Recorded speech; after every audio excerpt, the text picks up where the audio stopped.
Hello everyone, I'm Kathy. The case I'm presenting today is a 7-year-old child who was admitted to the hospital through the emergency department on August 27, 2024. The patient's family reported no history of smoking, alcohol use, or betel nut chewing, nor any substance addiction. Regarding TLCC, the child had no relevant exposure history and no known drug allergies. The patient was diagnosed with autism at the age of 1 at Chang'an Memorial Hospital. His mother had a family history of allergic rhinitis, but no hereditary diseases were noted. The main complaint leading to admission was shortness of breath, which started on August 25.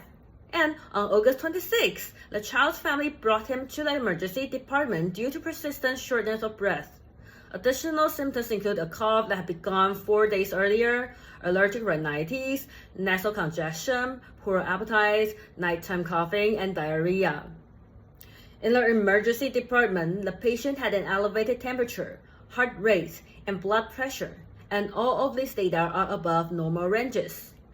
His respiratory rate was faster than typical for a child of their age, and the oxygen saturation was only 88%, so the venous blood analysis revealed higher oxygen saturation and lower carbon dioxide levels, likely due to patient's rapid breathing. Most PE findings were normal. Symmetrical chest wall movement was observed and no subcostal retraction were noted. However, bilateral lung sound revealed crackles and wheezing. Other lab data such as CRP level were significantly increased, which suggested inflammation, and the liver inflammation markers were also elevated. On August 27, IgE level were significantly elevated. Allergen testing performed on August 30 indicated sensitivities to dust mites and German cockroaches. The initial chest X-ray in the PA view showed nodules in the left middle and lower lobes, partially obscured by heart shuttle. A lateral view taken on August 27 clearly demonstrated patches of pneumonia in left lower and middle lobes. A chest X-ray on August 29 revealed bilateral lung infiltration. A lung ultrasound on August 28 confirmed pneumonia in the left middle lobe. Based on imaging and laboratory results, the patient was diagnosed with bacterial pneumonia and suspected asthma, given the hyperlucent lung areas noted on X-ray. During admission, the patient was treated with empiric antibiotic for bacterial pneumonia along with medication to relieve symptoms.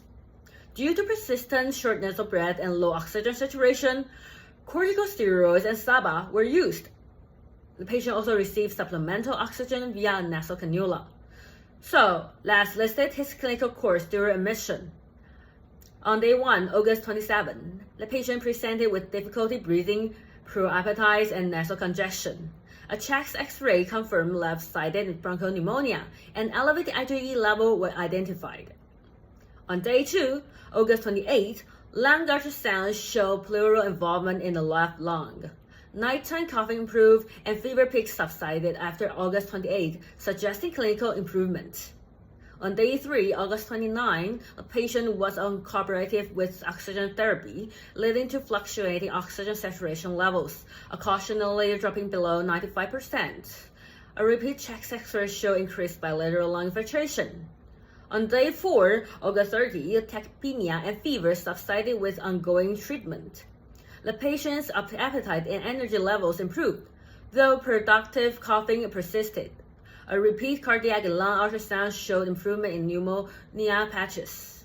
And on day 5, August 31, with significant improvement in the patient's condition, he was discharged. Thank you for your listening.